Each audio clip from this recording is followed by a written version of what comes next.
What's good, everybody? I hope everybody's doing well, fine, and fantastic. I hope everybody's doing well, fine, and fantastic.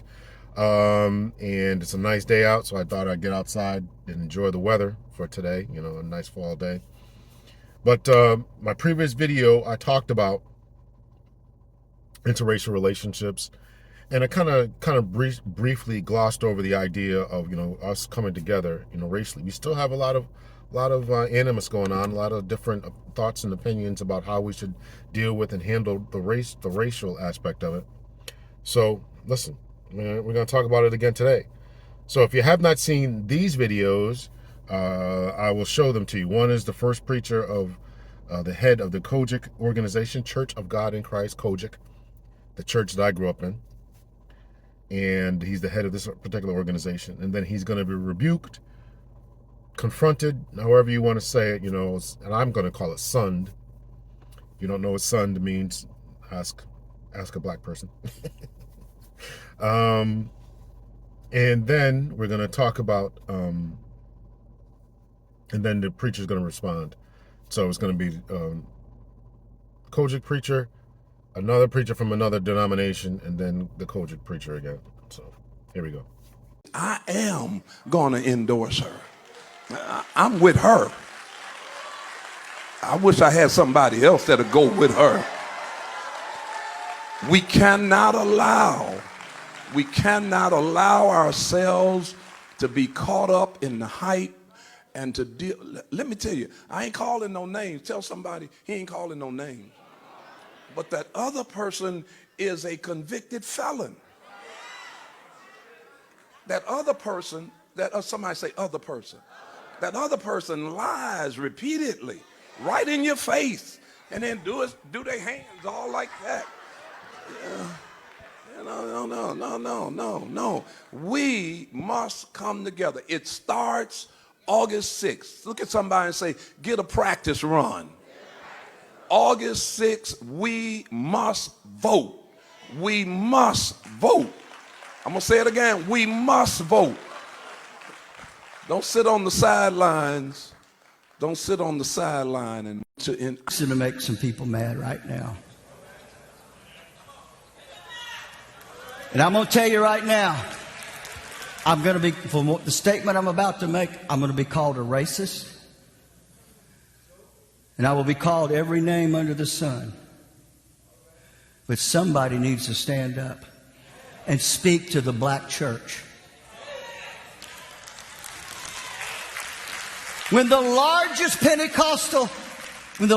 African American Pentecostal denomination, when that leader stands up and said, I endorse that woman, he was saying, I endorse murder. I endorse homosexuality. I endorse lesbianism. I endorse transgenderism. I endorse every evil that hell could prosper or bring up to the right. That's wrong, folks.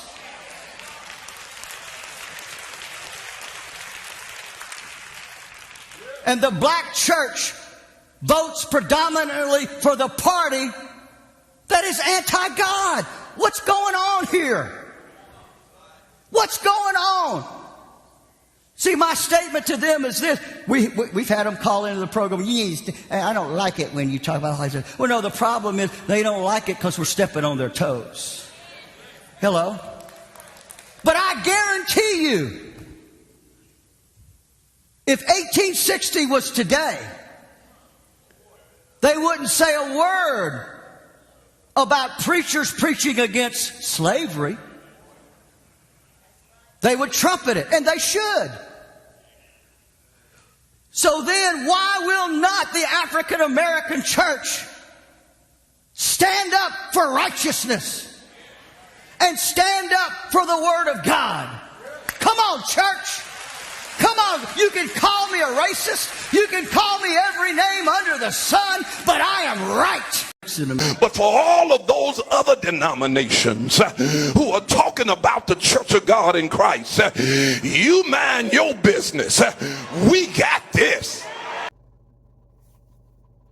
All right, so we're back. So if you saw that, right, the first video, obviously, he can't say people's names, obviously, because he can't be seen to endorse certain people to keep their 501c3 status and whether other, loopholes. I mean, he came close enough to me. It's obviously who he's talking about and all that kind of stuff. He being the bishop there, is obviously talking about, Kamala Harris and the problems that she has. So he's obviously talking about her. It's quite apparent. So. But what I want to harp on, and I'm not going to, I will briefly touch on the theological aspect of it. I do think that there's a little bit of theological aspects to this. So the second preacher that we saw there is the son of apparently Jimmy Swaggart. I guess his name is Donnie Swaggart.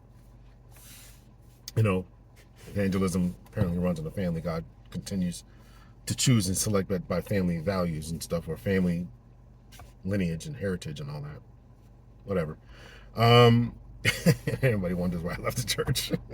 So, listen. So I really want to talk about the act of this man, Donnie Swaggart, calling out an entire denomination of which he disagrees with.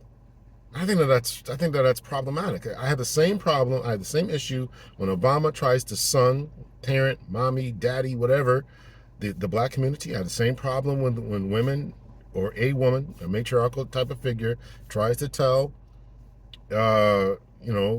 black men who they can vote for. And here is another example of other people trying to conduct our vote, not only as black men, but as a whole Christian denomination. Now, listen, I just have a problem with that. I have a problem with other people doing that. Now, I will say this, theologically, I think he's right. I think that Swaggart is right, theologically. I mean, the Democratic Party is the party that is pushing for all these different things that if depending on how strictly you take, your biblical principles and theology seriously, he's probably got a point. He's probably got a great point, obviously, Say what you want about all this stuff, but that's his issue. But I also want you to realize and recognize that, I have a lot of issues with our current system of government concerning our two-party system. I have a great big problem with that. Two major parties, I should say. And I just think that those two parties are just corrupt. They're the parties of war and warmongering. They're the parties of, and the things that matter, right? There's no daylight in between them. These social issues to me are silly, quite honest. I don't know why on the federal level that the United States government, that the president of the United States is talking about women's anatomy in all this, and their access to health care and whatever they want to do to keep the baby in all. That's crazy to me. The only thing that the government, it's been a while since I read the Constitution. The only thing the government should be doing on that high federal level is regulating commerce, interstate trade, international trade, making sure our borders are protected, making sure we have a fighting force to repel any type of invaders. Notice what I said: repel any type of invaders and make sure our country is safe. That kind of stuff. Not going out there starting trouble, but that's another thing. That's all I care about my federal government doing. This other stuff. Stop looking for the president of the United States to fix gun control. That's a state issue. It's a state issue. Fix it on the state level. This baby deletion ideas. It's a state issue. It's crazy. We are asking these people to do too much, and therefore we can't prioritize all these different ideas. This 1512, whatever it is, really, really main central ideas about, climate change. And when you look at climate change and gun control and all this and this and that and this,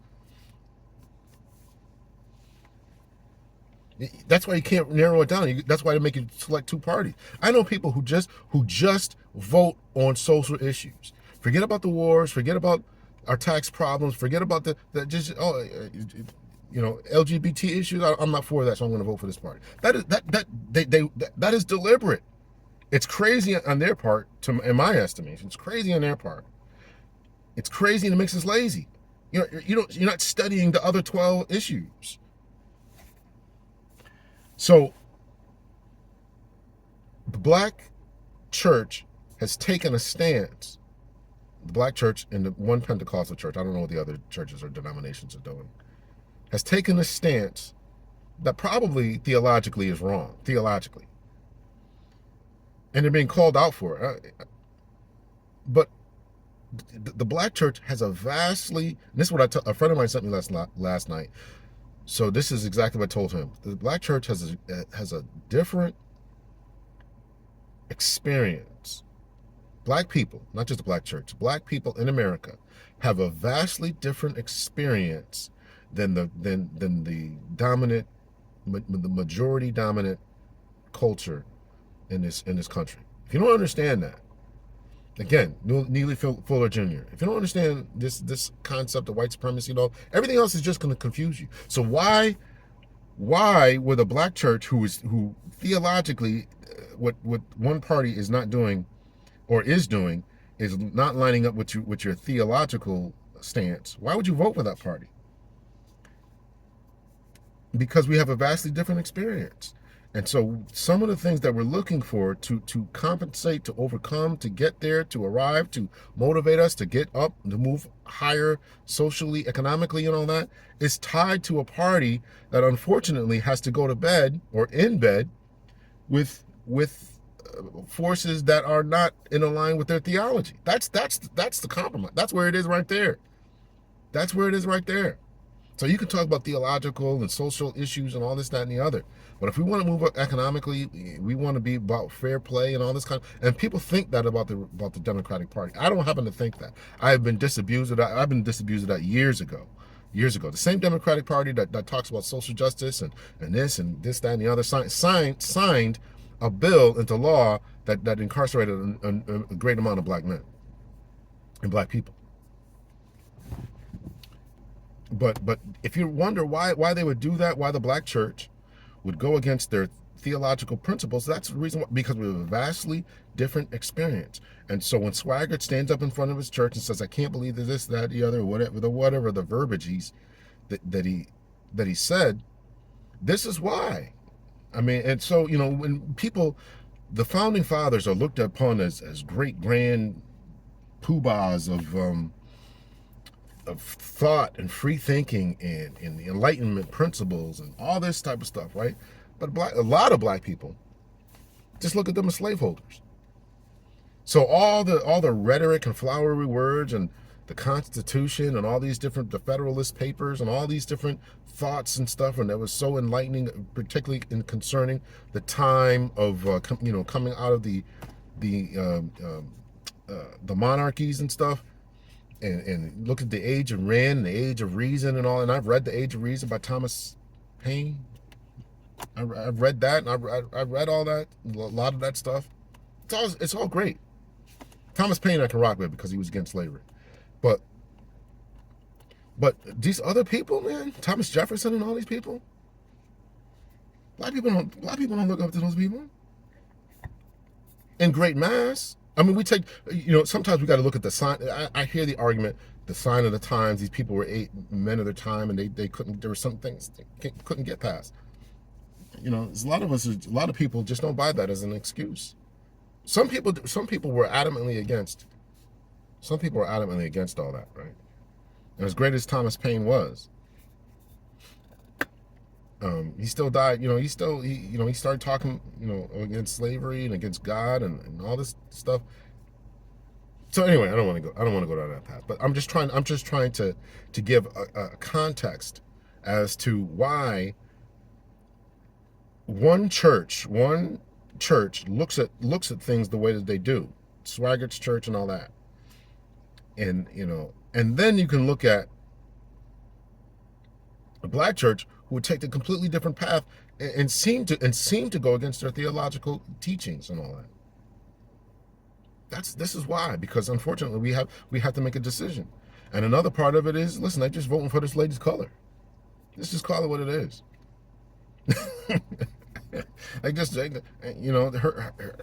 For a long time she didn't have a policy out on her website and all this stuff, right? She didn't have any of that, which was bizarre to me, but she didn't have all that.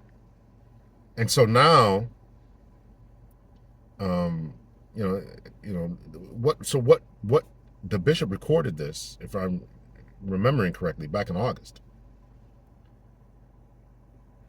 So you were rocking with this lady who didn't have a policy, didn't know, doing terrible in interviews and all this stuff, and you're rocking with her for what?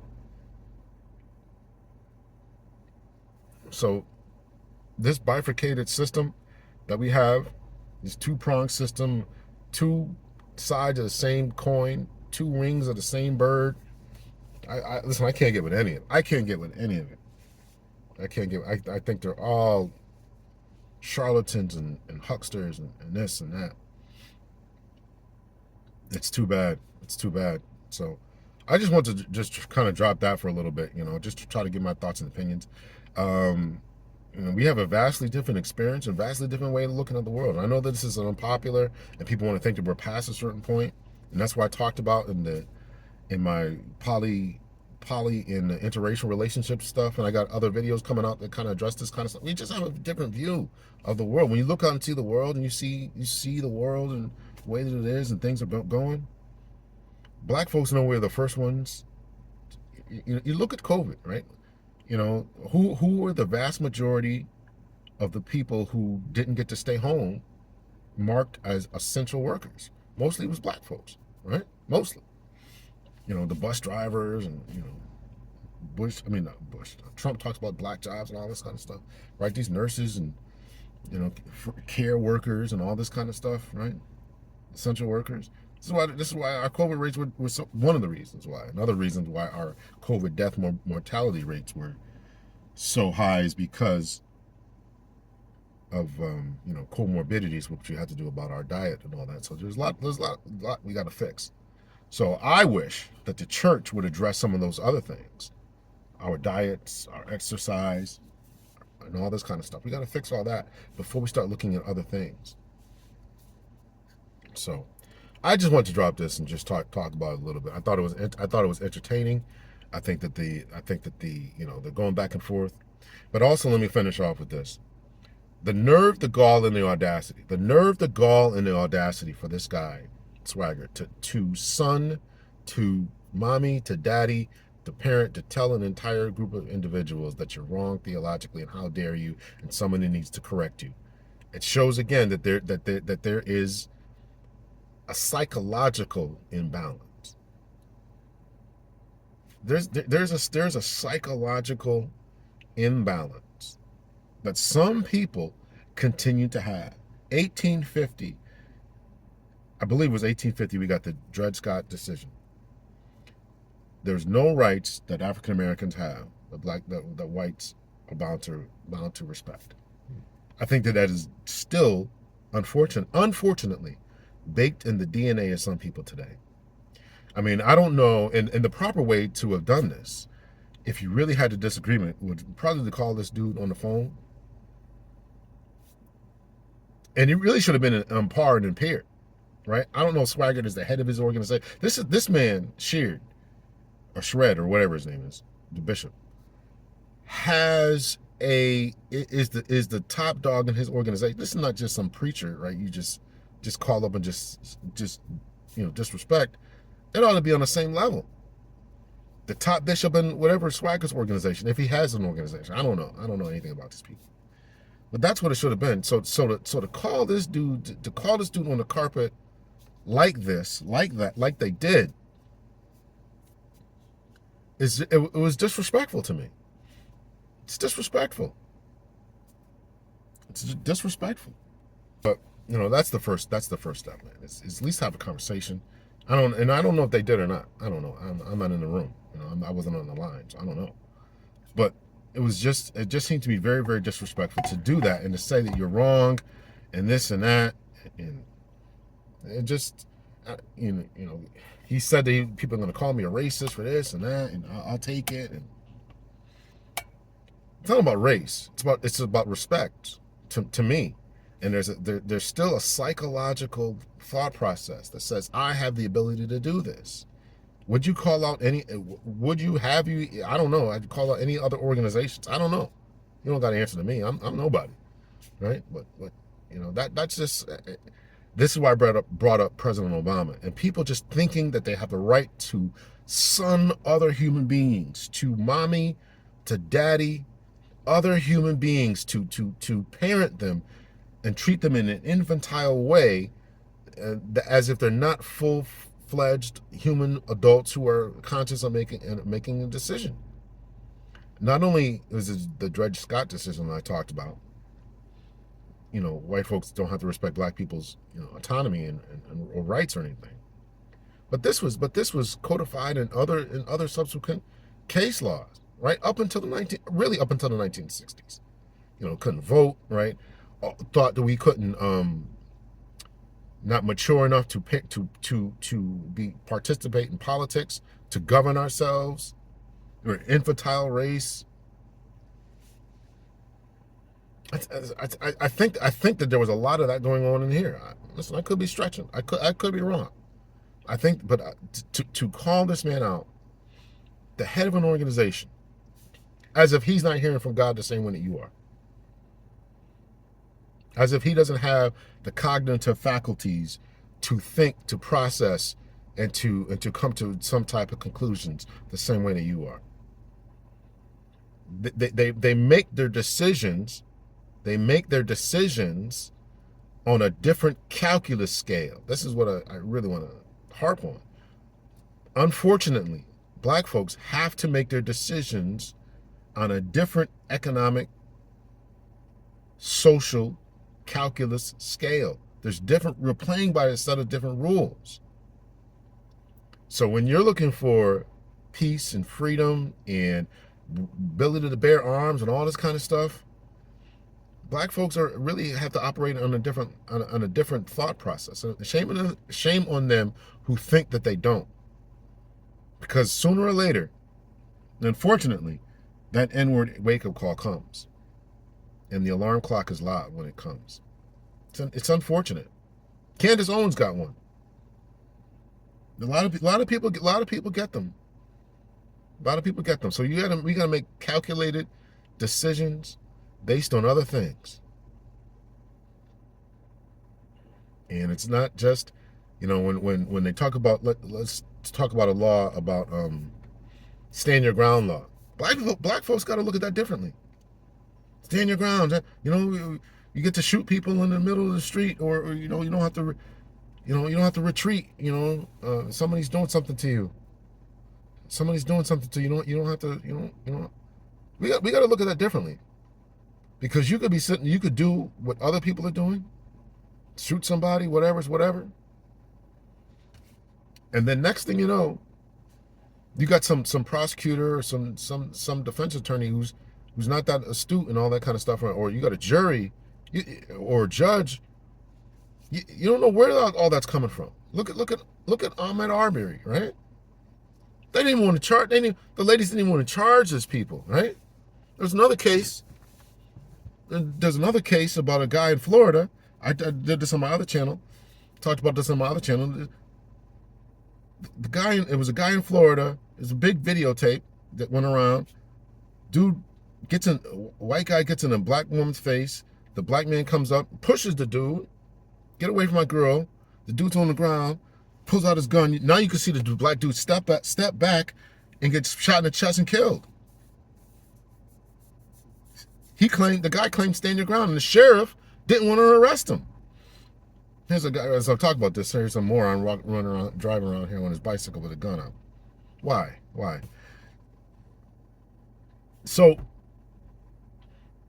we have to do a different calculus. So eventually, in that Florida case, if I can get the screenshot, I'll send it up here. In that Florida case, the guy, the prosecutor, ended up having to override the sheriff and say, "Yeah, we're going to charge this guy," because the guy wasn't in any danger. He had pushed him away, right? It wasn't like he was advancing on him to continue beating him up. He backed up, got shot in the chest and died, defending his woman. You got to do it different. Those were just some anecdotal circumstances that I'm trying to give to let you know we had to do a different calculus. So when a black preacher is standing up in front of a black church and this black denomination trying to give a whole big lecture about who to vote for and why, it's because he is operating on a different calculus. I wish that we were all on the same calculus. I wish that we were all really constitutionally equivalent as far as all people being created equal.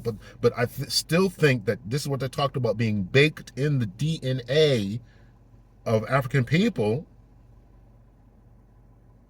African American people, that we're vastly different. That there's some things we still have to consider. So I can't just vote for somebody because of their stance on baby deletions or stance on other things, right? If the Democratic Party is standing up for women's reproductive rights, it's not just about baby deletions. It's about access to health care. It's about access to a woman being able to have autonomy over her body, and it's about her not dying potentially in childbirth, which is a vastly different circumstance. So they have to fight. Those are the calculuses that they have to abide by and operate under.